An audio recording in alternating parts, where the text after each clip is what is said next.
On today's episode of Homeworthy, we're taking you to Dallas, Texas to meet 90-year-old Joe Minton, one of Fort Worth's most iconic interior designers, who says he is at the peak of his career. He lives in a beautiful and historic home and is a fascinating person and storyteller. You're in for a real treat. Remember to visit homeworthy.com/shop to discover amazing furniture, art, and accessories handpicked by our editors. All of the items are inspired by the episodes you see here on this channel. Enjoy! You're watching Homeworthy, where we believe every home has a story. Like and subscribe for more. Hi, Homeworthy. Come in, I'm Joe. Welcome to my Dallas home.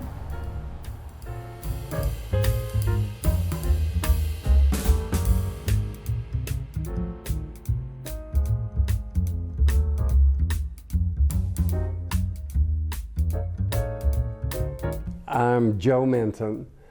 I've been an interior designer in Dallas and Fort Worth for 50 years.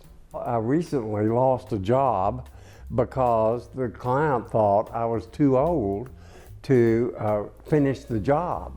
Well, what they don't know is I'm going to live to 100 or more. I'll decide when I'm 100.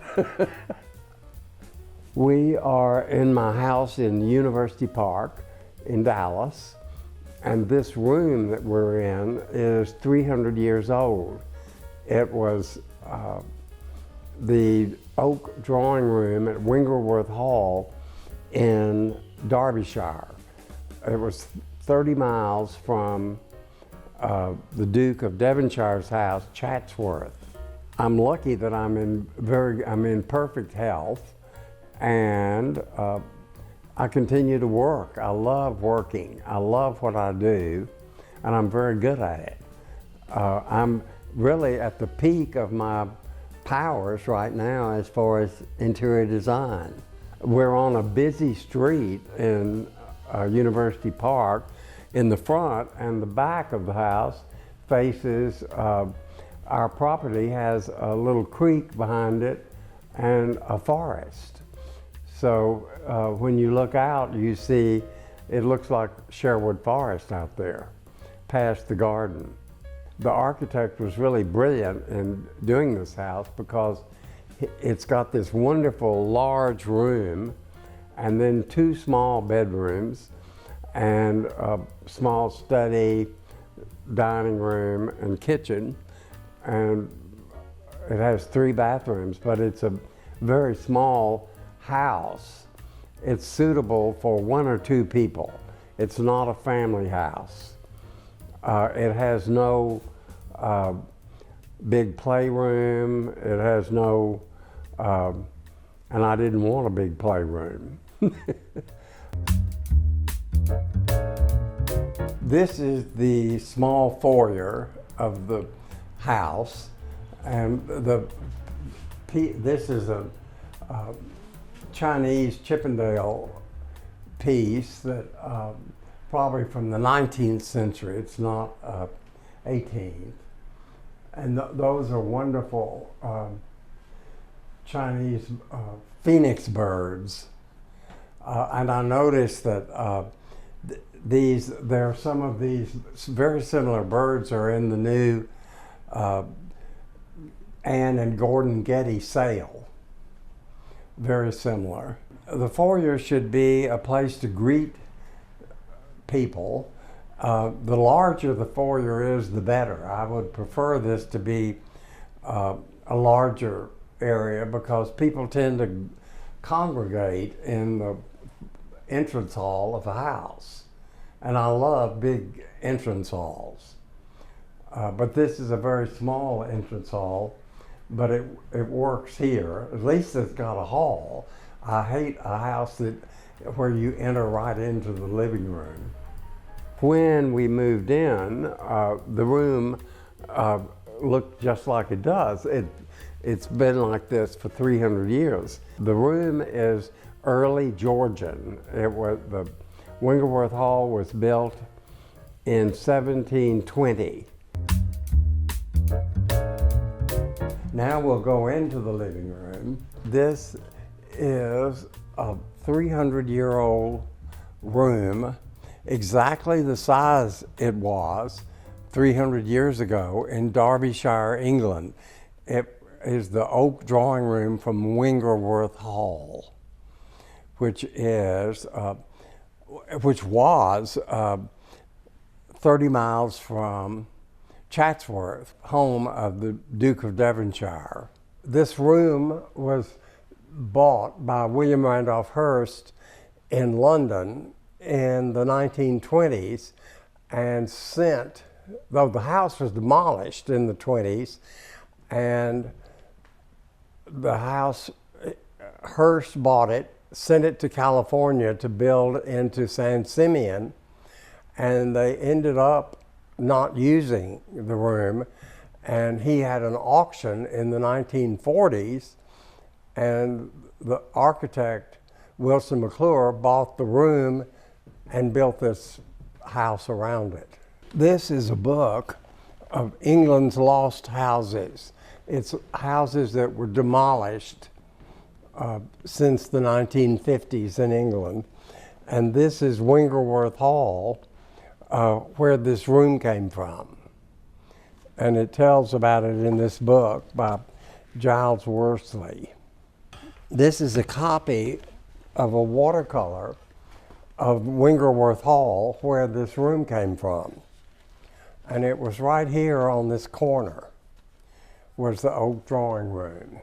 And I've got it in Dallas, and I actually went to the site of Wingleworth Hall when we went to the sale at Chatsworth. I love different styles of design.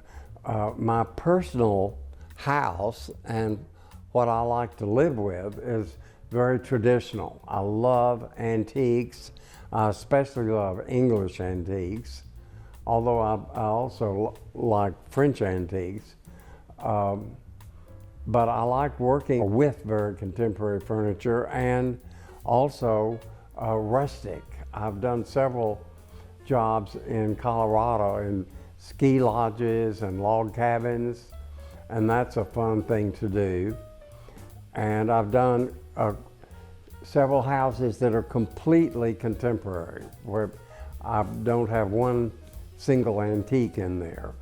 This table is a table that we have made. I have a furniture collection called the Minton collection, and this is one of our pieces that we call it the Jocko table because it's sort of reminiscent of Giacometti. These are French reproduction chairs. That's a big old sofa that I had made that turns into a bed. I had it in my New York apartment, but I can't turn it into a bed, and I don't need to turn it into a bed here. These wonderful big windows are modern, of course. They were designed by the architect Wilson McClure when he built the house around the room. Oh, this is very interesting. This room was originally dark brown. It's oak, and he bleached the paneling with all kinds of poisonous bleaches and acids, and they had to leave the two open so that the air would come in, because it would have killed anyone that came into all these fumes. But it turned out to be this beautiful color of the wood that came from that bleaching. And it's sort of the color that everyone wants for bleached paneling. This fireplace is Italian statuary marble. And there's when we went to Chatsworth, there is a similar one, very similar, in Chatsworth, done by the same builder, architect, who did Wingleworth Hall, also worked at Chatsworth. Wingleworth was finished in 1720. This is the best fireplace. It draws perfectly, and I thought about building a today, but it's too hot. Oh, the architect, Wilson McClure, did this pine floor and painted it black, which I really love. And when I got the house, we painted it black again. Well, just put another coat on it. And I love the black floor. We can seat a lot of people in here, and we do. I can have, I've had as many as 100 people in this house at Christmas. And they go into the study, into the dining room, and if the weather's nice enough, they can go outside in the garden. We've cut that down to just family now. What is the secret to hosting a great party? It's getting the right guests, I think, is the most important, and being relaxed and having fun at your own party. We have a collection of Ming dynasty blue and white porcelains that came from the Chinese junk, which was a ship that was sailing from China to Amsterdam, and it sank in before 1740. It sank in the South China Seas, and a Captain Hatcher located it and pulled back all of these porcelains, and they they took them to Amsterdam, where Christie's had a big sale. And my friend Betty Gertz, who had a wonderful antique shop, bought about almost half of the collection, and I've acquired them from Betty. These are all little pieces that they were on their way to Amsterdam before the end of the Ming dynasty. And how long did they live at the bottom of the sea? For 300 years, and which gave them a patina that's slightly rough. It gives it a velvety feel from the salt water. Here are the little tickets I've left the tickets on the pieces showing that they're from the Christie's sale. These are Italian Louis XVI chairs, and they're covered in an Hermes leather in this parrot green. And we've got 4 in the living room, and then we have 4 in the dining room. And the dining room table can expand or can seat any number of people, but we've got 8 chairs like this. This is a very modern house with an ancient room in it, and English furniture. Oh, this is a wonderful table. This is an Irish Georgian table, and the top is all one piece of wood, which is very rare that there was a mahogany plank that wide. But I love that table. I love the windows, and they, of course, open up and slide, and we can open up to the outside. When the weather's nice, we can have a wonderful party outside. I've done 3 tables of 10 out there, and then served cold foods like vichyssoise and sandwiches. Come out. We've got a creek behind the house, and sometimes we have ducks. Well, the ducks aren't there now, but there's the pond. And having the woods here gives us a wonderful secluded feel to the house that we're in the country, and yet we're on a busy Dallas street. I designed this garden when we first got the house. I planted the holly bushes and divided the garden into 3 sections. I love the view from here, looking through the 3 sections to the identical segment down there. That's off of that segment is centered on the fireplace in the study, and this is centered on the dining room. I feel like that we've got Sherwood Forest behind the house. I looked out one morning, I came out here with my coffee and looked over, and there was a little, it was like a jungle. A cat was creeping along, and birds were flying around, and there was a red-headed woodpecker in this tree right here. And that woodpecker has come back 2 different years. I wish he'd come back again.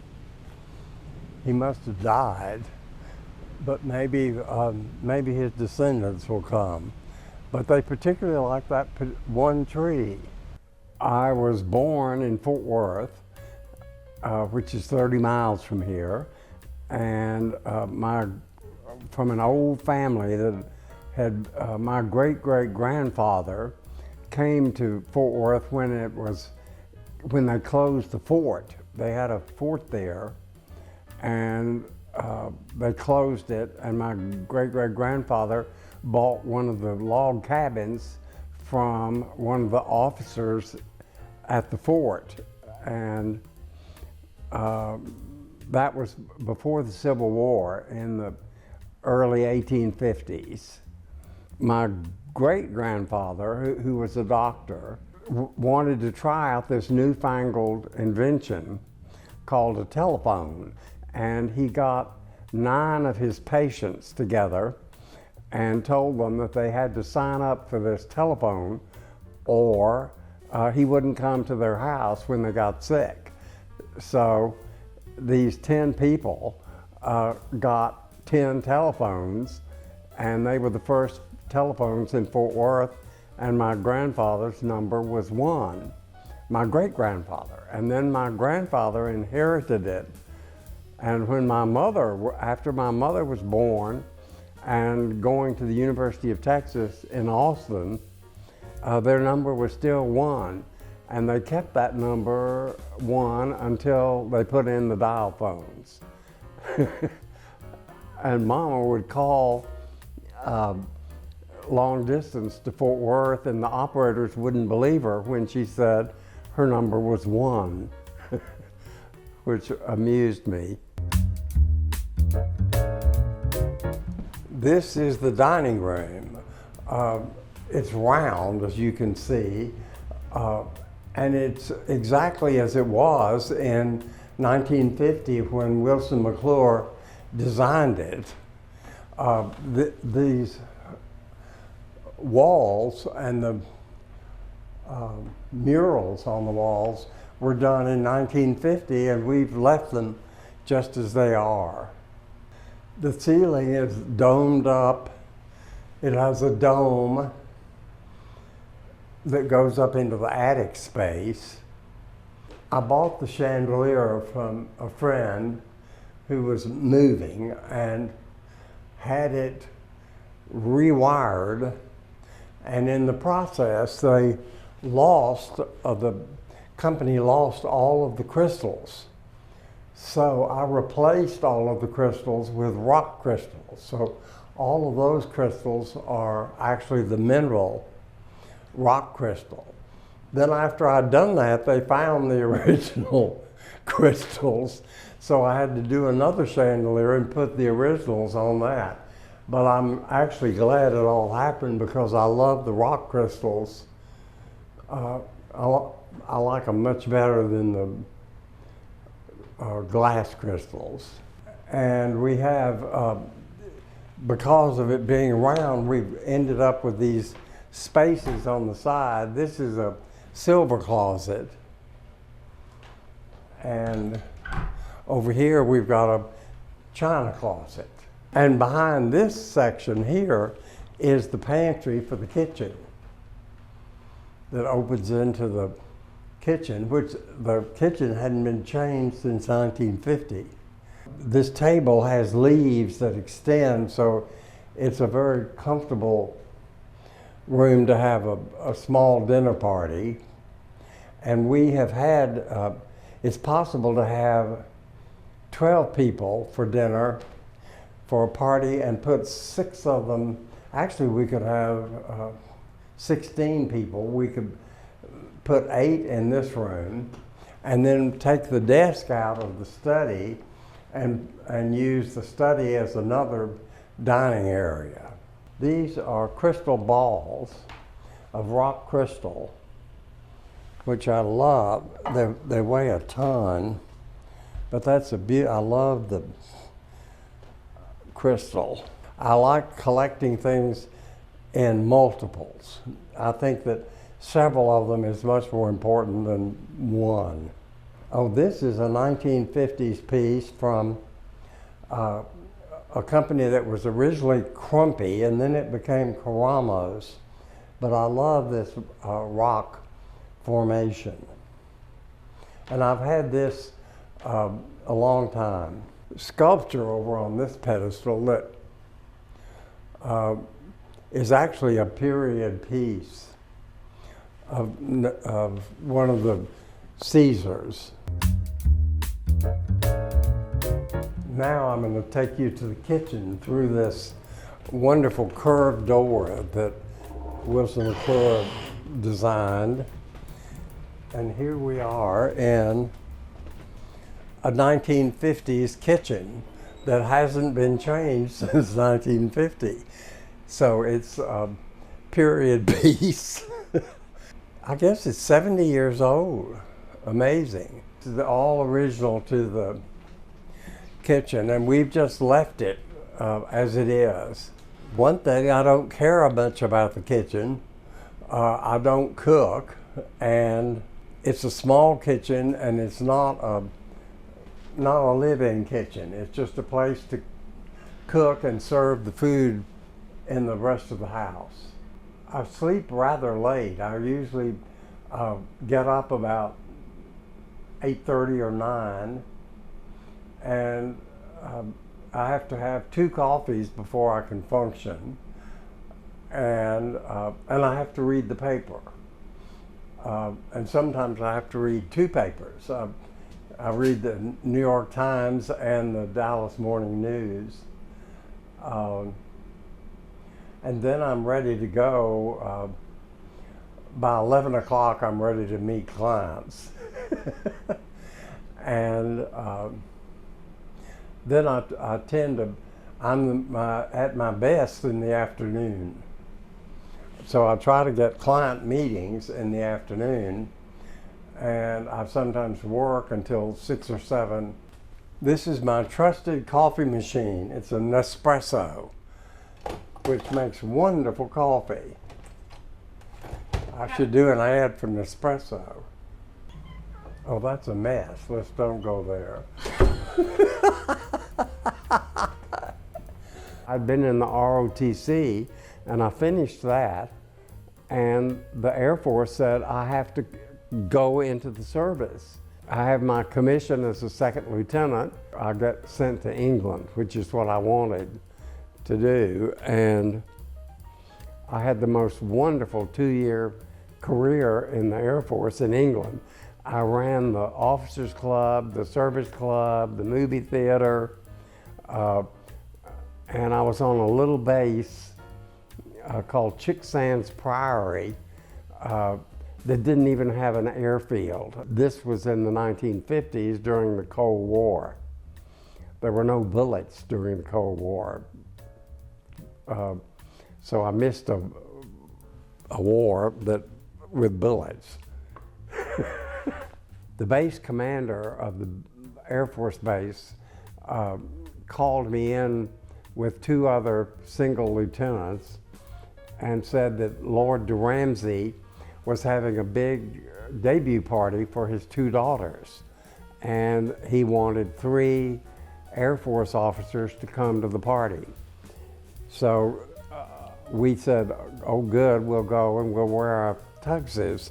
He said, no you won't, you'll have to wear your uniform with a black tie. And I thought, oh Lord, we'll stick out like a sore thumb. Well, sure enough, we did stick out, but that was a very good thing. We met several debutantes that invited us to more parties, and we sort of got on a debutante circuit of going to parties. The experience of those beautiful country houses did influence me. The house has 2 bedrooms, one downstairs and one upstairs just above it. This is the downstairs bedroom. And here we have 2 bathrooms. This bathroom here doubles as a powder room. And I had a faux painter do this wonderful mural from Brighton Pavilion, which I love Brighton Pavilion. That was done by, I can't remember which king, but he was one that waited forever to become the king, just like Charles. That's not paint, it's gold leaf. And in here it's silver leaf. And I did these mirrors, the blocks of mirror I had. I'll show you the doors are hidden with using the blocks of mirror. You can't tell. Here, I'll close this one.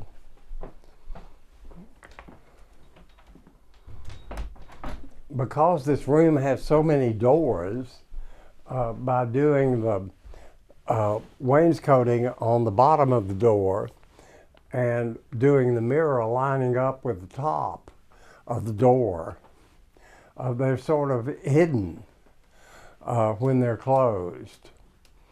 And the same over here. There's another one over here. That was broken.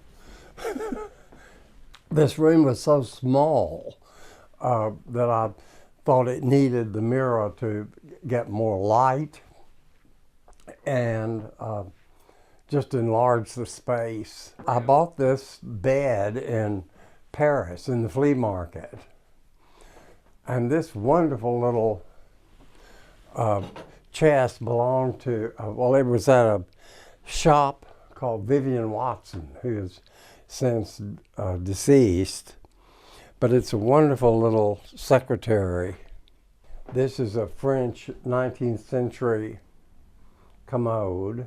Carpet I had made, and I love this leopard pattern. All of the wood in here was painted white when I got the house, and this wonderful faux painter managed to match the old wood in the 17th century living room.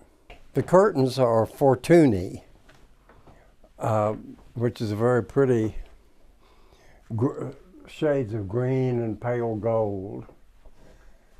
And actually we used this pair in a show house. It was the last Southern Accents show house that we did. We did the whole house. And then the Southern Accents went out of business right after that. My parents thought I should get a law degree after I finished undergraduate school, and I didn't know what I was going to do, and they said I should be a lawyer. I wanted to be an architect. They discouraged that. They said architects don't make any money, and architects you'll hate the math. So I did what I was told and went to law school. I graduated from law school, I passed the bar, and it was so much trouble passing the bar and finishing school, I thought I've got to go ahead and practice law for a little bit.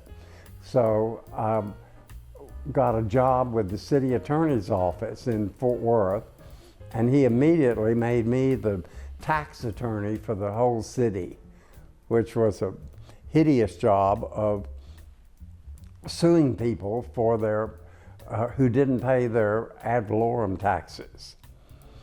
And I did that for a year. No, I did it for 2 years. And then I was married, and my wife's family were big stockholders of a bank in Fort Worth, and they thought I should go work for the trust department of the bank as a trust officer and vice president. And I dutifully did that. And while I was working at the bank, the chairman of the bank asked me if I could do over the 2 top floors of the tallest building in town, which was the bank building. And I said, oh yes, I can, but I'm gonna need someone to help me because I didn't know the sources of all the things that I was going to need. And he said, get anyone you need. So I got David Corley, who had been a friend at SMU in my ROTC class. And so we worked on the top 2 floors for a year, and it turned out beautifully. And the bank was thrilled. They said, what can we do to reward you? And we said, we want to have the first party in the space, and the bank paid for it. And they said, okay. So we had this big party, and we invited all the social people in town that we knew. Well, all the social people, period. And all the Basses and the Fortsons and the big name people. So at the end of this party, David and I decided that we should go into business. And I would leave the bank, and he would leave his father-in-law that he was working for, who happened to be, it was Ben Hogan's brother. So we started, and immediately were successful. We got jobs immediately, some from directors of the bank. We ended up being hired by the bank to do the lobby, and we got the job of doing the Midland Country Club. Okay, through this hidden door, we go into the other bathroom, which, as you see, connects. It's very brilliant that this connects. This sort of becomes a hallway and connects to the study. And in here we've got more closets and chest of drawers, and then in here is the toilet and the shower and another big closet. I used this brush the other day trying to clean some fabric. I don't use it on my hair. Maybe I should.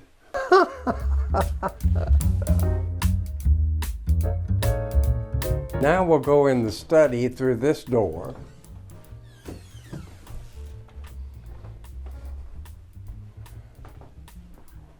And the study connects, we have a wonderful wood-burning fireplace in here that also has wonderful draw. And we use these wood-burning fireplaces all the time in the winter. This is the only TV. So you sit in these wonderful old leather chairs and sit here and watch television. I don't like seeing them. These that one, we were so lucky to get a television that fit exactly between the styles of the bookcases. This is good, interesting. I was in Paris in the flea market, and I saw these two Georgian bookcases. They're George III, and I thought they would be perfect for this room. So after I came home, I called the dealer. It was an English, actually a Scottish dealer in France who had them for sale, and the French aren't crazy about English furniture, which is nice. So we got a good price on this pair. I think one tends to run out of book space. So we normally they're piled around in stacks, which I don't mind. That's a French painter, and he's listed in the Benezet book, and I've forgotten his name. But I love dogs, and I love dog paintings. I do some on the computer, and this is a laptop, but it just stays there. I don't pick it up and take it with me. I use my iPhone and iPad sort of like a computer. I've always got my phone, and if I get the magnifying glass, I can read articles out of the newspaper on this little bitty phone. The laptop connects to the television, so we can use the television monitor there as a screen. It's hard to keep up with it. I need a IT person to constantly be working on it because things seem to go out of whack. I didn't kill these tortoises. I got these in Europe in the flea market, and they're very, very old. And I think that it's bad people collecting tortoise shell because I like the turtles. But I had these, so I hung them. There's no point in getting rid of them. Those are 18th century turtles.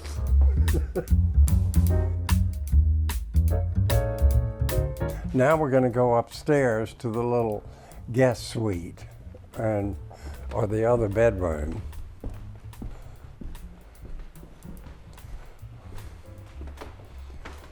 Through this little hall here,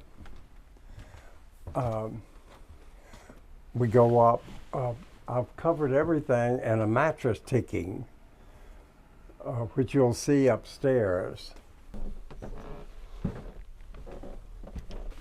This is a little trick I did with mirrors. I mirrored this little wall space and did the portiere curtains so that it opened this hall up and added more light. And this room is covered in the same ticking, and the day bed. Home means a secure, not maybe secluded place where you are comfortable, protected, happy, and it should be beautiful. And that's really my job, is making these houses beautiful homes. Thanks for watching. For more Homeworthy content, be sure to like and subscribe.